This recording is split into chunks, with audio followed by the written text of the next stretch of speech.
Hello everyone, खमा गनीसा। आप लोग कैसे हो? मैं बिल्कुल ठीक हूँ।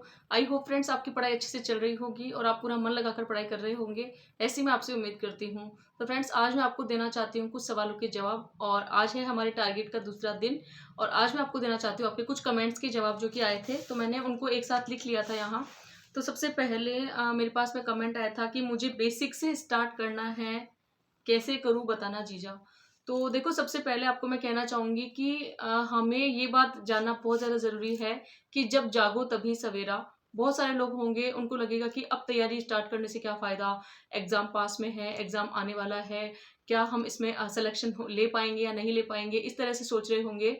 लेकिन आपको मैं कहना चाहती हूँ कि जब जागो तभी सवेरा है, इस बात का हमें ध्यान रखना है। अगर आपको अभी बेसिक से स्टार्ट करना है, सबसे पहले आप अपना जो सिलेबस होता है उसको अपनी स्टडी टेबल पर रखिए, और सिलेबस के अकॉर्डिंग आपके पास जो भी हमारी जो बुक होती है सेकंड ग्रेड में, उन सारी बुकों को अपनी स्टडी टेबल पर रखिए, है ना? तो उसी के अकॉर्डिंग आप अपनी जो बुक्स होती हैं उनको इकट्ठा कीजिए। साथ ही साथ में डेली अपने सिलेबस को लेकर बैठिए कि हाँ, आज मैंने ये टॉपिक कर लिया है। और आप ये मत देखिए कि आपके पास में बहुत कम टाइम बचा है, बल्कि आपको ये देखना है कि जो भी टाइम है ना, वो हमारे लिए बहुत ज़्यादा बेस्ट है।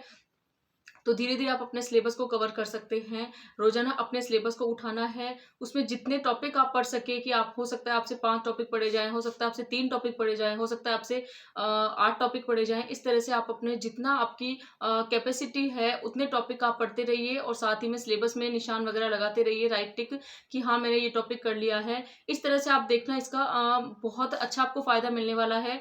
बस मैं आपको कहना चाहती हूँ कि मेहनत हमारे हाथ में है। ज़रूरी नहीं है कि जो एग्ज़ाम हमारे पास आ रहा है उसमें ही सिलेक्शन हो। हाँ, लेकिन एक बात आप बिल्कुल प्रॉमिस करना, अभी आप जो बेसिक बेसिक आप स्टार्ट कर रहे हो बेसिक से, तो आपको यही कहना चाहूँगी कि अब जो आपने मन बनाया है ना, उससे आप पीछे मत हटना। लेकिन आने वाले सेकंड ग्रेड के एग्ज़ाम में सिलेक्शन ज़रूर होगा। इसी उम्मीद के साथ में आपको तैयारी करते रहना है, और अब आप बेसिक से स्टार्ट कर रहे हो ना, बहुत अच्छी बात है। और कभी भी हार नहीं मानना है कि हम लेट तैयारी कर रहे हैं तो हमारा सिलेक्शन नहीं होगा। बहुत सारे ऐसे टॉपर मैंने देखे हैं जो 3 महीने में पढ़कर भी सिलेक्शन ले लेते हैं, और बहुत सारे ऐसे एस्पिरेंट्स मैंने देखे हैं जो 2 या 3 साल से कंटिन्यू पढ़ाई करते हैं, तब फिर भी उनका सिलेक्शन नहीं होता है। तो सबसे ज़्यादा ज़रूरत है आपको एक पॉजिटिव सोच की, उसी के साथ में आप तैयारी शुरू कर दीजिए। और बेसिक से आप शुरू करते हो ना, कोई प्रॉब्लम नहीं है इसके अंदर। बस आप अपना मैटर जो है वो पढ़ना शुरू कीजिए, धीरे-धीरे सिलेबस को समझना शुरू कीजिए, और आप अपनी पढ़ाई शुरू कर सकते हैं। अगर आप बेसिक से भी शुरू कर रहे हैं ना, तो कोई दिक्कत की बात नहीं है। मैंने भी फरवरी महीने से ही स्टार्ट की थी, तो मुझे भी ज़्यादा दिन नहीं हुए तैयारी करते हुए। लेकिन फिर भी हम जो तैयारी है वो कंटिन्यू करते रहेंगे, और इसी उम्मीद के साथ में हमें हमारी मेहनत करते जाना है। एक कमेंट्स आया था, दी आप लैब असिस्टेंट की तैयारी कर रहे हो क्या? तो आपको कहना चाहूँगी कि लैब अटेंडेंट का फॉर्म मैंने भरा था, लेकिन उसका एग्ज़ाम हो गया और मुझे बिल्कुल भी पता नहीं चला। तो ये बहुत ज़्यादा माइनस पॉइंट है मेरा। मुझे लगा था कि लैब अटेंडेंट का मैंने फॉर्म भरा था, उसका एग्ज़ाम पेपर हो गया आई थिंक 22 फरवरी को। और इसी बीच अपन सेकंड ग्रेड की तैयारी कर रहे थे, मुझे बिल्कुल भी ध्यान नहीं आया कि मैंने फॉर्म भरा हुआ था। और लैब असिस्टेंट का फॉर्म मैंने नहीं भरा है, तो आई थिंक इसका पेपर भी नेक्स्ट मंथ में है। तो मैंने इसका फॉर्म नहीं भरा है, इसीलिए मैं इसकी तैयारी नहीं कर रही हूँ। और वैसे भी आपको कहना चाहूँगी, हम क्या फॉर्म तो बहुत सारे भर देते हैं, लेकिन हमें खुद से टारगेट सिर्फ यही बनाना होता है कि हमारा लक्ष्य जो है ना, वो एक होना चाहिए कि हाँ, हमें हमारे टारगेट को, हमारी मंजिल को पाना है। बाकी फॉर्म वगैरह हम भर सकते हैं, बहुत सारा अनुभव हमें मिलता है, बहुत सारा एक्सपीरियंस हमें मिलता है, लेकिन फिर भी आपको कहना चाहूँगी, आप लक्ष्य एक रखिए, फॉर्म वगैरह भरते रहिए। लेकिन जैसे कि अब हम सेकंड ग्रेड की तैयारी कर रहे हैं ना, तो इसी पे हमको कंटिन्यू रहना है और बने रहना है सेकंड ग्रेड की एसएसटी सब्जेक्ट की तैयारी के साथ में। एक कमेंट आया था कि 2-4 दिन का गैप होते ही हमारी पढ़ाई धीरे हो जाती है और ब्रेक हो जाता है। वैसे आप एक दिन में कितने सब्जेक्ट कवर करते हो? तो इसका जवाब मैंने कल वाले जो ब्लॉग है उसमें भी दे दिया था कि अब मैंने 8 अप्रैल से मन बनाया है कि डेली 2 जो मेरी बुक है वो मैं एसएसटी सब्जेक्ट की लेकर बैठूँगी, साथ में 2 या 3 बुक मैं जीके फर्स्ट पेपर की लेकर बैठूँगी। भले से उसमें कितने भी टॉपिक हुए हों हमारे, लेकिन हमारा प्लस पॉइंट रहेगा कि हम दोनों सब्जेक्ट को साथ लेकर चल रहे हैं। साथ ही में दोनों सब्जेक्ट में हमें जो है थोड़ी-सी हमें हमें स्ट्रॉन्ग बनाना है दोनों सब्जेक्ट को। इसके लिए हमें डेली छोटे-छोटे टारगेट बनाने पड़ेंगे। बाकी बहुत सारे एस्पिरेंट की अलग-अलग स्ट्रैटेजी होती है। कुछ एक बुक को लेकर बैठते हैं, वो शाम तक उसी बुक को पढ़ते रहते हैं। लेकिन मैं 3-4 बुक एक साथ लेकर चलती हूँ, ताकि हमारा हर एक सब्जेक्ट है वो स्ट्रॉन्ग होता रहे। अगर आपको मेरी स्ट्रैटेजी अच्छी लगती है, तो आप भी इसे फॉलो कर सकते हैं। एक कमेंट आया था, सही कहा दी आपने कि 6 मंथ का ही करंट अफेयर्स पढ़ना है। हाँ, तो आपको मैं कहना चाहूँगी करंट अफ़ेयर्स वैसे तो लेटेस्ट ही पूछा जाता है, फिर भी हमें 6 महीने का करंट अफ़ेयर्स तो पढ़ना ही है। एक दिन पहले मैंने ब्लॉग में बता दिया था कुछ एक्स्ट्रा पढ़ना है, लेकिन हमारे पास इतना टाइम नहीं है, तो हम जनवरी से लेके जून तक ही करंट अफ़ेयर्स ही पढ़ेंगे, क्योंकि जुलाई में तो हमारा पेपर है। कब से शुरू की आपने सेकंड ग्रेड की तैयारी? तो आपको कहना चाहूँगी मैंने भी फरवरी मंथ से ही शुरू की है। वैसे मैंने एक मन और बनाया था कि 1 जनवरी 2026 से व्लॉगिंग शुरू करूँगी मैं, लेकिन मैं नहीं कर पाई थी। लेकिन फरवरी के मंथ से ही मैंने अपनी स्टडी शुरू की है सेकंड ग्रेड की, और फरवरी मंथ से ही मैंने अपने व्लॉग बनाना शुरू किया है। उसी का नतीजा है कि आज मैं आपके साथ में आपके सामने हूँ, आपसे अपनी बातें शेयर कर पा रही हूँ, और कहीं न कहीं मुझे लगता है कि मेरी भी एक छोटी-सी फैमिली है। अपने आप को अकेला महसूस नहीं करती हूँ मैं बिल्कुल भी। ये रियलिटी है जो आपके साथ में मैं शेयर कर रही हूँ। मुझे बहुत अच्छा लगता है आप सभी से बातें करना, आपके सामने अपने जो भी थॉट्स हैं वो शेयर करना, और अपनी किस तरीके से हम पढ़ाई करते हैं वो बताना, और क्या-क्या मैटर हम पढ़ रहे हैं, किस तरह से हम पढ़ रहे हैं, कैसे हम मैनेज करते हैं टाइम को। बहुत अच्छा लगता है आपके साथ में शेयर करना। आप लोग भी मेरे साथ में शेयर कर सकते हैं कमेंट्स के ज़रिए। अगर आपको कुछ भी मुझसे पूछना हो, तो भी आप मुझे कमेंट्स कर सकते हैं। दी अभी तो पढ़ाई शुरू नहीं की। हाँ, तो ये आपका थोड़ा-सा माइनस पॉइंट है कि अगर आप रियल में चाहते हो कि आपका सपना पूरा हो, अगर आप रियल में चाहते हो कि हाँ, मुझे अपने घरवालों का नाम रोशन करना है, अगर आप सच में चाहते हो कि हाँ, मुझे सेल्फ डिपेंडेंट बनना है, किसी पर डिपेंड नहीं होना है, किसी पर निर्भर नहीं होना है, मैं खुद अपने पैरों पर खड़ी होकर दिखाऊँगी या खड़ा होकर दिखाऊँगा, तो ये बहुत अच्छी बात है। लेकिन अभी आपने मुझे कमेंट किया है कि मैंने पढ़ाई शुरू नहीं की, तो ये थोड़ा-सा आपका वीक पॉइंट है कि आप इसको थोड़ा-सा अपने आप को समझाइए कि हाँ, अगर आपको सच में अपने तैयारी का मन बना रखा है, या फिर आप चाहते हो कि आपका सिलेक्शन हो इस एग्ज़ाम में, नहीं तो किसी भी एग्ज़ाम में, तो फिर आपको तैयारी शुरू कर देनी है आज से। वो कहते हैं ना कि काल करे सो आज कर, आज करे सो अब। तो बस हमको अब से ही अपनी तैयारी शुरू कर देनी है। कोई बात नहीं आपने तैयारी शुरू नहीं की, अभी भी आप बहुत ज़्यादा प्लस पॉइंट में हो। अगर आप मन बनाते हो कि हाँ, मैं आज से पढ़ाई शुरू कर रहा हूँ या कर रही हूँ, तो बहुत अच्छी बात है आपके लिए।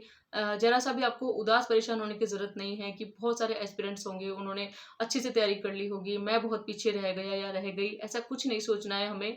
एक बात हमेशा ध्यान रखना, हम जब कर्म करना शुरू करते हैं ना, तो फिर उसको फल की इच्छा हमें नहीं करनी चाहिए। लेकिन हाँ, हमें हमारा जो एक रास्ता होता है ना, अगर हमने चल दिए उस रास्ते पर अगर हम चल दिए ना, तो फिर हमें उस रास्ते से पीछे नहीं हटना है। बहुत सारे एस्पिरेंट्स होते हैं, बहुत आगे तक तैयारी करते हैं, उनका सिलेक्शन नहीं होता, हार मान लेते हैं, कुछ अदर काम करने लग जाते हैं, या फिर अपनी लाइफ को थोड़ा-सा अदर कामों में लगा लेते हैं, बिज़ी कर लेते हैं। लेकिन आपको कहना चाहूँगी, रियल में आपने अगर मन बनाया है ना तैयारी करने का, और आपने तैयारी बिल्कुल भी नहीं की है, तो आज से ही आप अपनी बुक को उठा सकते हैं। और आप ज़रूर देखना, बहुत सारे एस्पिरेंट्स होते हैं जिनको बुक्स पढ़ के कितना अच्छा लगता है, उनको इतनी सारी बातें जानने को मिलती है, और बहुत अच्छा लगता है कहीं न कहीं। तो अगर आपने तैयारी शुरू नहीं की है, तो आप तैयारी शुरू कर सकते हैं। कोई घबराहट वाली बात नहीं है कि आप देर से तैयारी शुरू कर रहे हैं। आपकी सबसे अच्छी बात ये है कि आपने कुछ तैयारी करने का मन बना लिया है, अपनी लाइफ में कुछ पाने का मन बना लिया है। आप चाहते हो कि हाँ, मुझे लाइफ में सक्सेस होना है, तो आप अपनी तैयारी शुरू कर सकते हैं। दी पूरे दिन में एक ही टॉपिक पढ़ा जाता है, क्या करें प्लीज़ बताइए? बहुत अच्छी बात है ये। कभी-कभी मेरे साथ ऐसा ही होता है। किसी एक टॉपिक को लेकर मैं बैठती हूँ ना, तो उसी टॉपिक को मैं पढ़े जाती हूँ, लेकिन वो टॉपिक पूरा नहीं हो पाता है ना? तो ये आप ही की प्रॉब्लम नहीं है, हर एक एस्पिरेंट के साथ में ऐसा होता है। सबका माइंड अलग-अलग होता है। कुछ लोगों को हम जो पढ़ते हैं ना, वो चीज़ें जल्दी याद हो जाती है, और कुछ एस्पिरेंट्स को देर से याद होती है, तो कोई घबराने वाली बात नहीं है इसमें। ऐसा मेरे साथ भी होता है कि हम एक टॉपिक को लेकर बैठते हैं। जैसे फॉर एग्ज़ाम्पल आपको मैं कल बताऊँ, मैंने एक टॉपिक लिया था भारत की विदेश नीति और अन्य देशों के साथ में भारत के संबंध। आप यकीन नहीं करोगे, इस टॉपिक में मुझे 4 घंटे लग गए थे। मुझे बहुत ज़्यादा दुःख भी हुआ था। मुझे ऐसे लग रहा था कि क्या मैं आज और बुक ले ले पाऊँगी?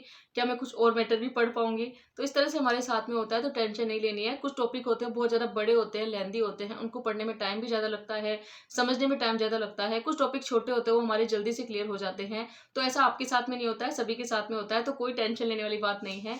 जो टॉपिक जितनी देर में होता है ना, वो अच्छा है। बस हमें खुश इस बात से होना है कि हाँ, हम हमारे टॉपिक को पूरा कर रहे हैं, हमारे सिलेबस को धीरे-धीरे पूरा कर रहे हैं, तो ये हमारे लिए अच्छी बात है। बाकी रही किसी भी टॉपिक की बात में, तो हाँ, बहुत ज़्यादा टाइम लग जाता है एक टॉपिक में कभी-कभी, लेकिन आप हमेशा ध्यान रखना, जिस टॉपिक में आपको फर्स्ट टाइम में जितना टाइम लगा है ना, सेकंड टाइम जब आप उसको पढ़ोगे तो आपको उसका आधा टाइम लगेगा, और जब तीसरी बार आप पढ़ोगे तो आपको उस आधे से भी आधा टाइम लगेगा। इस बात का आप ध्यान रखना। तो रिवीजन जो होता है ना, वो ऐसे ही होता है, सबसे पहले हमें देर लगती है, उसके बाद में थोड़ी-सी कम देर लगती है, ये सब होता है।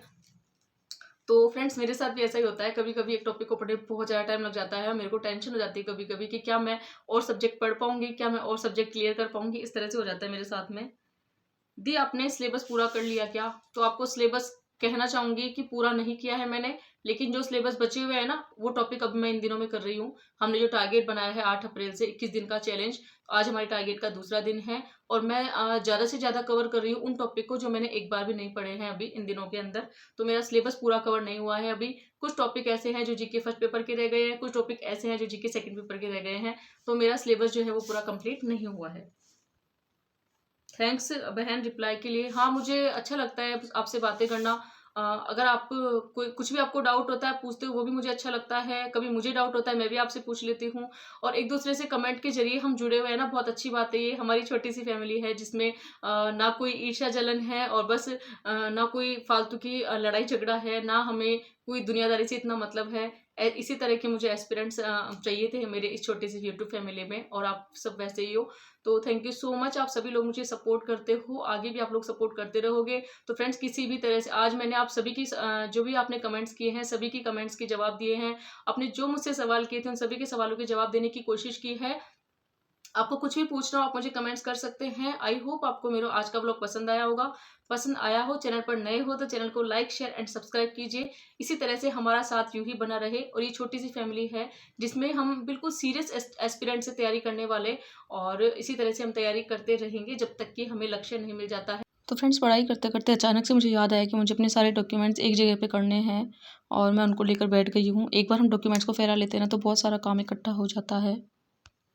तो फ्रेंड्स डॉक्यूमेंट को अच्छे से मैंने जमा कर यहाँ पर अपनी स्टडी टेबल पर रख दिए हैं ताकि मुझे सही समय पर मिल सके। तो फ्रेंड्स आप देख सकते हैं 8 अप्रैल को मैंने जो भी हमारे न्यू टॉपिक है उनको मैंने पढ़ा है। थोड़ा सा राजस्थान की हिस्ट्री वगैरह मैंने थोड़ी सी पढ़ी है, एकीकरण प्रजामंडल और साथ में राजस्थान के मुगलों से क्या संबंध थे, दिल्ली सल्तनत में हमारे जो भी राजा हैं सांगा, प्रताप, मानसिंह, इन सब के बारे में मैंने आज पढ़ा है। हमारे राजस्थान के व्यक्तित्व पढ़े हैं। साथ ही में जो न्यू टॉपिक है प्रवासन, जैव विविधता, चुनाव आयोग और विविध प्राधिकरण, राजस्थान पॉलिटी का सब्जेक्ट है, ये सब मैंने थोड़ा सा आज किया है। और आज है हमारे टारगेट का डे 2 जिसमें मैंने ज्योग्राफी 2 बुक उठाई है आज। एक तो मैं ज्योग्राफी की बुक लूँगी एसएसटी सब्जेक्ट में और एक मैं लूँगी इसमें राजस्थान राजनीतिक विज्ञान की बुक हमारे एसएसटी सब्जेक्ट की। तो इनको जितना हमसे टॉपिक इनके कवर हो पाते हैं उनको कोशिश करेंगे करने की, क्योंकि जैसे एक बार मोटे मोटे तौर पे हमने इनको पढ़ लिया है। अब इसमें जो टॉपिक मेरे बचे हुए हैं ना उनको भी मुझे पढ़ना है, साथ में उन टॉपिक का मुझे डेली रिवीजन करना है जो भी मुझे पढ़ना है। मैंने आज से यही टारगेट बनाया है कि जैसे मान लो मैंने परंपरागत आधुनिक समकालीन दृष्टिकोण आज पढ़ लिया और राजनीतिक विज्ञान की अवधारणाएं मैंने आज पढ़ ली, तो मुझे कल भी इनका रिवीजन करना है। इसका आप ध्यान रखना और आपको भी कहना चाहूँगी इसी तरह से हमको पढ़ना है। भले से हम सिलेबस को देर से कंप्लीट करें लेकिन जो पढ़े उसको ढंग से हमें याद होना चाहिए, क्योंकि हमारे पास में रिवीजन का भी इतना टाइम नहीं है कि बार बार रिवीजन कर पाएंगे। इसीलिए बस आपको कहना चाहूँगी जो हम टॉपिक पढ़ रहे हैं ना उनका हमें डेली डेली रिवीजन करना है। आज जितने भी टॉपिक हमसे होते हैं, जैसे मैंने आज ये वाला टॉपिक ले रही हूँ क्योंकि मैंने आज ये वाला टॉपिक लिया है भारत की विदेश नीति पड़ोसी देशों के साथ में संबंध, क्योंकि ये टॉपिक मेरा पढ़ा हुआ नहीं था इसमें।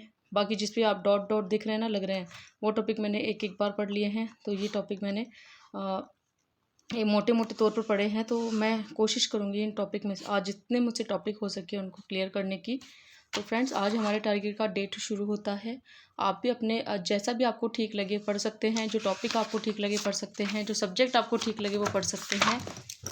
तो मैंने अभी पॉलिटिकल साइंस की बुक उठाई है एसएसटी सब्जेक्ट में, जिसमें मैं विदेशी नीति से संबंध हमारे जो ये जो संबंध है भारत के पड़ोसी देशों से संबंध है, ये वाला टॉपिक मैं अभी कर रही हूँ। और साथ ही में मुझे ज्योग्राफी की बुक भी पढ़नी है जितने टॉपिक मुझसे हो सके। तो ये 2 सब्जेक्ट तो मैंने एसएसटी सब्जेक्ट के ले लिए हैं। साथ ही में हमें जीके फर्स्ट पेपर की बुक भी पढ़नी है, लेकिन अभी मैं इनको पढ़ूंगी। उसके बाद में जीके फर्स्ट पेपर की जो भी मैं पढ़ूंगी वो आपको मैं आपके साथ में शेयर ज़रूर करूँगी।